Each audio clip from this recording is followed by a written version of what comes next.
In this video, I'm going to teach you how to calculate how much pond liner you're going to need and how much it's going to cost even before you start digging your hole. Now, if you haven't built a pond already, pond lining can be a very expensive mistake if you get it wrong.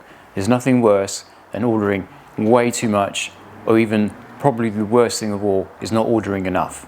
So I'm going to share with you the calculation we always use on all the ponds that we build, because we have to give our customers a price before we even do the job. Okay, so first things first, the most obvious thing, you need to use the maximum length, maximum width and the maximum depth of your pond. So for example, we're going to use a pond of 5 meters long by 3 meters wide and 0.6 meters deep. We always use feet rather than meters. So if it's in meters, calculate it into feet.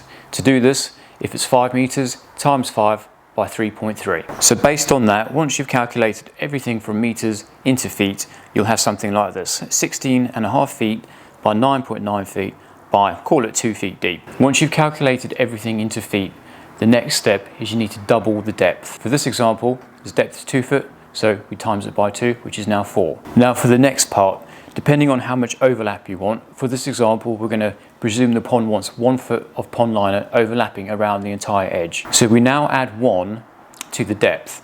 So instead of 4 feet deep, it's going to be 5 feet. And if you wanted extra overlap, so if you wanted 2 or 3 feet, instead of adding the 1, obviously, just add 2, 3, 4, whatever it is you want to the depth. So now we know the depth is 5 foot, and that includes the 1 foot overlap. Now we simply add the 5 foot to the length and width. The previous length and width was 16.5 by 9.9. With the 5 added onto each of those is now 21.5 by 14.9 feet. And that is the length and width of the liner that you need to buy. So using this calculation will give you a good idea on roughly how much it's going to cost before you actually dig the hole. Now in an ideal world, we'd always recommend to dig the hole first before you actually purchase the liner, just in case you may have to move the pond itself. There might be rocks underground, there might be pipes. It may not be a suitable area for the pond to go in the first place, or you may just have to make it smaller or even bigger. So if you can, dig it first and then buy the liner after. Hope you enjoyed the video. If you have, let us know. Click on the like button and maybe subscribe if you haven't already. Thanks for watching.